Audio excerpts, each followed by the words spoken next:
அனைவருக்கும் வணக்கம். நான் உங்கள் ஐயனார். இது வரைக்கும் நீங்கள் நம்ம சேனலை சப்ஸ்கிரைப் பண்ணாதீங்கன்னா சப்ஸ்கிரைப் பண்ணிடுங்க.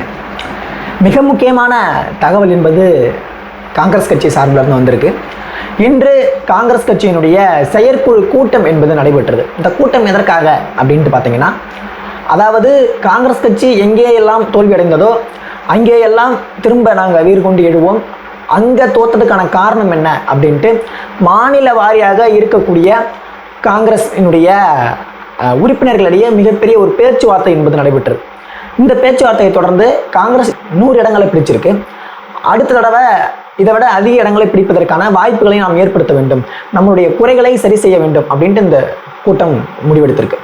அதனை தொடர்ந்து மிக முக்கியமான ஒரு முடிவையும் அவங்க எடுத்திருக்காங்க. என்ன அப்படின்னு பார்த்தீங்கன்னா, யார் எதிர்க்கட்சி தலைவராக நியமிக்கப்படுவார் அப்படின்ற ஒரு கேள்வி என்பது இருந்து கொண்டே இருக்கிறது. முக்கியமாக எதிர்க்கட்சி தலைவராக எல்லாரும் ராகுல சொல்லிட்டு இருக்க நிலையில மல்லிகார்ஜுன கார்கே அவர்கள் வருவாரா அப்படின்ட்டு எதிர்பார்க்கப்பட்டது.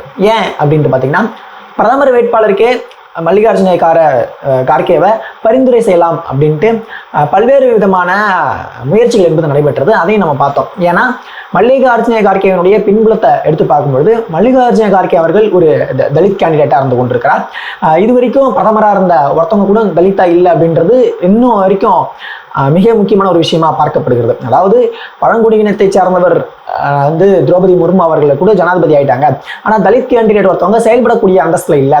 அப்போ அதனை காங்கிரஸ் நிறைவேற்றினா மிகப்பெரிய அளவில் மக்கள் மத்தியில் வரவேற்பு கிடைக்கும் அப்படின்ட்டு பார்க்கப்பட்டது. இந்த தடவை அதாவது அரசியல் சாசன சட்டத்தை எடுத்து பேசின மாதிரி இந்த ஒரு முயற்சி என்பது மிகப்பெரிய ஒரு வரவேற்பை மக்கள் மத்தியில் கொண்டு கொடுக்கும், சமூக நீதியை பேசும் அப்படின்ட்டு எடுத்தாளப்பட்டது. இப்போ எதிர்க்கட்சி தலைவராக யார் வரணும் அப்படின்ட்டு மிகப்பெரிய அளவில் ஆலோசனை நடத்தும் பொழுது இப்போ காங்கிரஸ் செயற்குழு கூட்டம் என்ன முடிவெடுத்திருக்கு அப்படின்ட்டு பார்த்தீங்கன்னா, அதில் ராகுல் காந்தியை பரிந்துரை பண்ணியிருக்காங்க. அதாவது செயற்குழு கூட்டத்தில் இருக்கக்கூடிய முக்கிய நிர்வாகிகள், காங்கிரசினுடைய மிக முக்கியமான தலைவர்கள் ராகுல் காந்தியை தான் முன்னிறுத்திருக்காங்க அப்படின்ற ரொம்ப முக்கியம். ஏன் ராகுல் காந்தி அவர்கள் முன்னிறுத்தப்படுகிறார்னா, அவர் ஒரு இளம் தலைவராக இருந்து கொண்டிருக்கிறார்.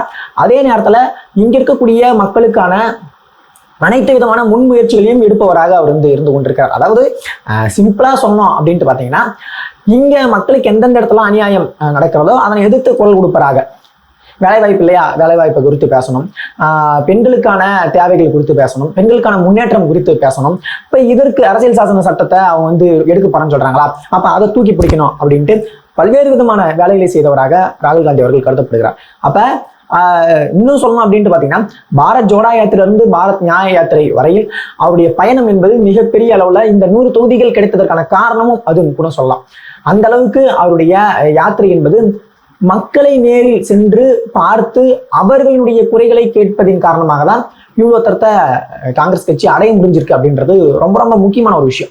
இப்போ இப்பேற்பட்ட நிலையில அதனை தொடர்ந்து செயல்படுத்துவதாக ராகுல் காந்தி அவர்கள் நாடாளுமன்றத்திற்குள்ளேயும் செயல்பட வேண்டும். நீங்க இதற்கு முன்னாடி பாத்தீங்கன்னா, மோடி அவர்களும் அதானி அவர்களும் ஒரே பிளைட்ல பயணிச்சதை ராகுல் காந்தி அவர்கள் நாடாளுமன்றத்தில் எடுத்து காட்டினார். எப்ப ஹிண்டன்பர்க் அறிக்கை ஜனவரி மாதம் வெளியான பின்பு. அப்ப அதனை தொடர்ந்து ராகுல் காந்தி அவர்களுடைய வழக்கெல்லாம் தூசி தட்டி அவரை என்ன பண்ணாங்க அப்படின்றது நம்ம எல்லாருக்கும் தெரிஞ்ச விஷயம். அதாவது எம்பி பதவியிலிருந்து நீக்கி அவர் குடியிருந்த வீட்டில இருந்து வெளியேற்றினாங்க அப்படின்றது இந்த பாஜக செய்த ஒன்று. அதன் பின்பு கேஸ்லாம் போயிட்டு ஓகே அப்படின்ட்டு ஜாமீன்ல இப்ப இருந்து கொண்டிருக்கிறார். அப்ப அப்பேற்பட்ட ராகுல் காந்தி அவர்கள் திரும்ப எதிர்கட்சி தலைவராக அமர்த்தப்பட்டால், ஏன்னா போன தடவை ஆதிர் ரஞ்சன் சௌத்ரி இருந்தப்ப அவர் எதிர்கட்சி தலைவர்லாம் கிடையாது. இந்த போன தடவை 50 சீட்டு தான் காங்கிரஸ் விட்டுருக்கு. அதற்கான அந்தஸ்தே இல்லை அப்படின்னு சொல்லலாம். ஒரு பேருக்குன்னு எதிர்கட்சி தலைவராக அவர் இருந்து கொண்டிருந்தாரே ஒழிய அதற்கான வலிமையோ இல்ல திறமோ இல்லாத ஒரு சூழ்நிலை தான் இருந்து கொண்டிருது. ஆனா இப்ப அப்படி கிடையாது. பாதிக்கு பாதி இந்த பக்கம் இருக்கு. எதிர்கட்சி சொல்லக்கூடிய அனைத்து விதமான செயல்களையும் இந்த பக்கம் அவங்க செய்தாக வேண்டும் அப்படின்றது ரொம்ப முக்கியமான ஒரு விஷயம். அப்ப ஒரு வலிமையான குரல் இருக்கும். நீங்க போன தடவை வந்தா நாடாளுமன்றத்துக்குள்ள வராம இருக்கலாம், ஆனா இந்த தடவை வந்தே ஆகணும் அப்படின்ற கட்டாயம் இருக்கும். அனைத்து பேரும் நின்று கோஷங்கள் எழுப்புறப்ப அது என்னவாகும் அப்படின்றத நம்ம பார்க்கணும். சரிங்களா? அப்ப இன்னைக்கு இரவு கூடக்கூடிய புதிய எம்பிக்களுக்கான கூட்டத்துல ராகுல் காந்தி அவர்கள் ஒருமனதாக தேர்வு செய்யப்படுவார் அப்படின்ட்டுனும் பேசப்படுகிறது. அதாவது இப்போ காங்கிரசுடைய செயற்குழு கூட்டம் தான் அந்த முடிவு எடுத்திருக்கு. அதன் பின்பு கூட்டணி கட்சிகள் எல்லாம் ஒருமனதாக ராகுல் காந்தியை முன்மொழிவார்கள் அப்படின்ட்டு எதிர்பார்க்கப்படுகிறது. இப்போ இப்பேற்பட்ட நிலையில இந்த பக்கம் என்டிஏ கூட்டணியில் என்ன நடக்குது அப்படின்ட்டு பாத்தீங்கன்னா, சந்திரபாபு நாயுடு அவர்களுடைய மகன் பெரிய வேலையை பார்த்திருக்காரு. என்ன அப்படின்ட்டு பாத்தீங்கன்னா, நாரா லோகேஷ் அவர்கள். அதாவது இந்த பக்கம் பிஜேபி என்ன சொல்லி கொண்டிருக்கிறதுனா, முஸ்லிம்களுக்கான இடஒதுக்கீடு வழங்கக்கூடாது. குறிப்பா பிஜேபி இந்த தேர்தலில் ப்ரொபகண்டா பண்ணது, பரப்புரை செய்வது எல்லாமே, அதாவது முஸ்லிம்களா இருக்கக்கூடியவர்கள் அதிகப்படியான பிள்ளைகளை பெற்றுக்கொள்கிறார்கள்.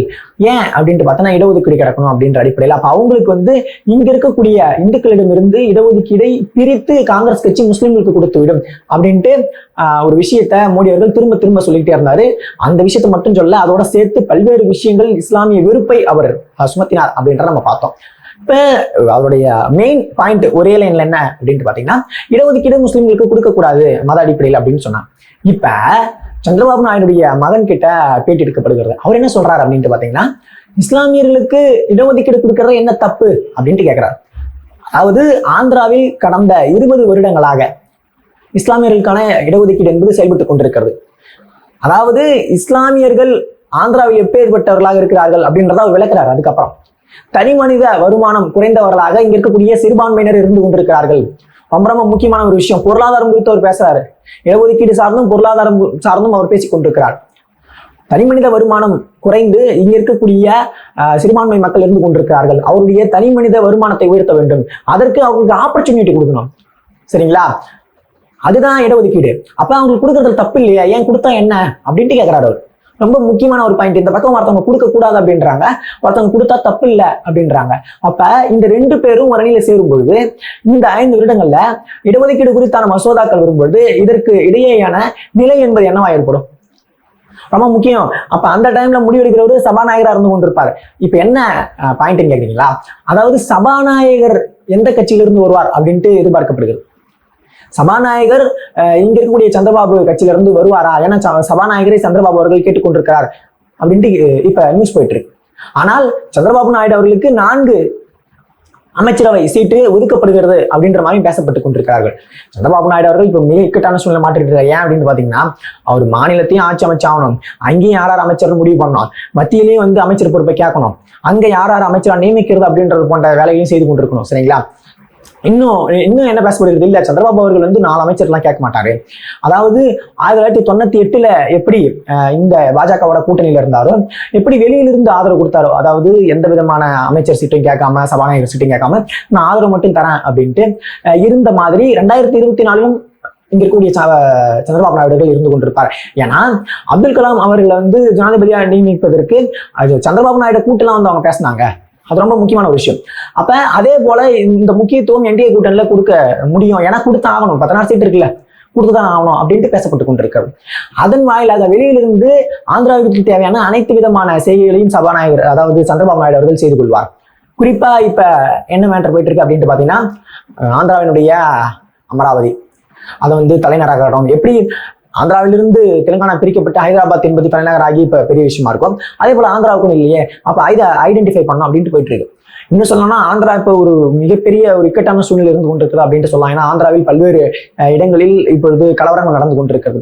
ஒய்எஸ்ஆர் காங்கிரஸ் கட்சி அலுவலகங்கள் நொறுக்கப்பட்டு கொண்டிருக்கிறது அப்படின்றதையும் பார்க்கலாம்.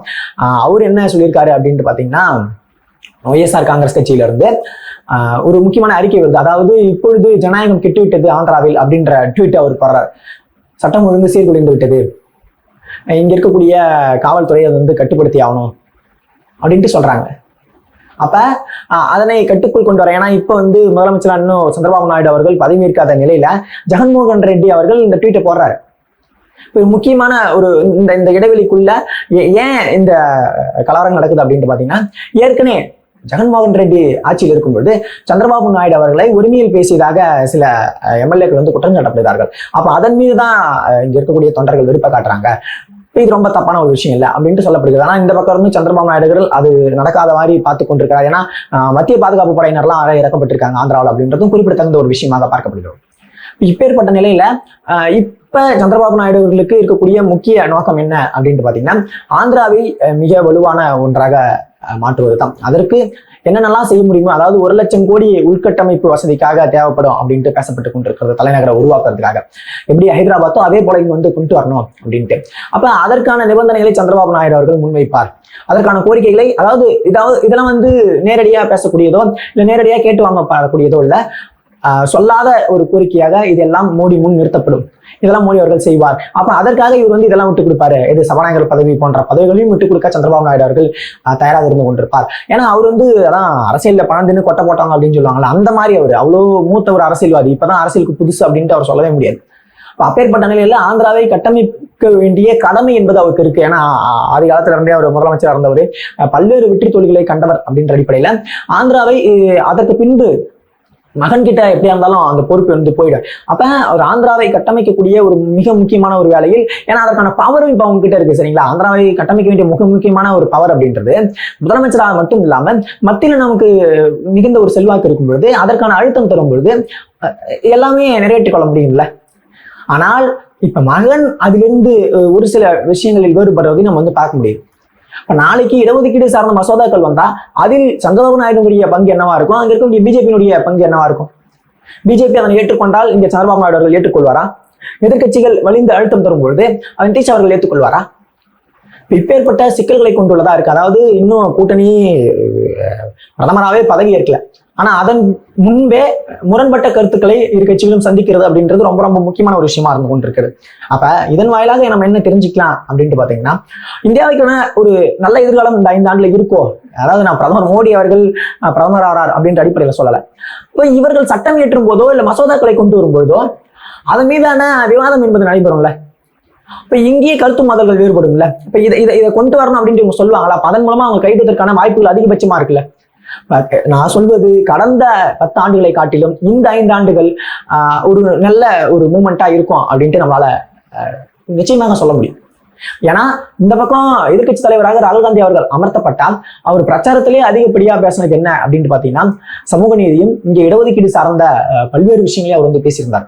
அக்னிமா திட்டத்தை ரத்து செய்யணும் அப்படின்ட்டு சொல்லியிருந்தார். பொருளாதார அடிப்படையில பல்வேறு விதமான கணக்கெடுப்புகள் எடுக்கணும் அப்படின்ட்டு சொல்லியிருந்தார். இப்போ இது எல்லாத்தையும் சொல்லக்கூடிய நபரா அந்த பக்கம் நிதிஷ் அவர்கள் இருந்து கொண்டிருக்கிறார். ஏன்னா அவரு தான் வந்து பீகார்ல சாதிவாரான கணக்கெடுப்பை நடத்தி காமிச்சவரு. சரிங்களா, அப்ப அவரு இதனோடு விட்டு போவார். இப்ப இத அங்க சொன்னா என்ன ஆகும்? இப்ப இப்பேற்பட்ட விஷயங்களினுடைய கலவையாக தான் எல்லாம் இருந்து கொண்டிருக்கிறது அப்படின்றத புரிக்கணும். போன தடவை மாதிரி இந்த பக்கம் வலதுசாரிகளோ இல்ல இந்துத்துவாவை சார்ந்தவர்களோ வந்து ஆண்டு கொண்டிருக்கவில்லை. இப்ப இந்த இடத்த மோடி அவர்கள் ஒரே நேர்மனமாலாம் நிற்க முடியாது. கொஞ்சம் வளர்ந்து உடுத்து போக வேண்டிய தேவை என்பது இருக்கு. இவர்களை திருப்திப்படுத்த வேண்டிய தேவையும் இருக்கு. சரிங்களா, இங்க கூட்டணியில் இருக்கக்கூடியவர்களை எதிர்க்க முடியும் இல்ல எதிர்க்கணும் அப்படின்ட்டு மோடி அவர்களால் நினைக்க முடியாது. அது ஆட்சிக்கு மிகப்பெரிய ஒரு ஆபத்தா இருக்கும். அப்ப அவர்களுக்கு தேவையான அனைத்து விதமான விஷயங்களையும் பண்ணக்கூடிய ஒரு நபராக இப்போ மோடி அவர்கள் மாறியாக வேண்டும். ஒரு வளைந்து கொடுக்கக்கூடிய ஒரு நெகிழ்வுத்தன்மை கொண்டவராக இப்ப உருவாக வேண்டும் அப்படின்றதான் ரொம்ப முக்கியம். இந்த 2024 என்பது மிகப்பெரிய ஒரு பாடத்தை இங்க இருக்கக்கூடிய பிஜேபி கற்பித்துள்ளது அப்படின்றத நம்ம புரிஞ்சுக்கிறோம். அந்த பாடம் வெகு விரைவில் இங்க இருக்கக்கூடிய எதிர்கட்சிகள் நம்முடைய சார்பாக புகட்டுவார்கள் அப்படின்றதையும் நம்ம பார்ப்போம். உங்களுடைய கருத்துக்கள் என்னவா இருக்கு அப்படின்றத நம்மளுடைய கமெண்ட் செக்ஷன்ல கமெண்ட் பண்ணுங்க. தொடர்ந்து நம்ம சேனலோட இணைந்திருங்கள். நன்றி, வணக்கம்.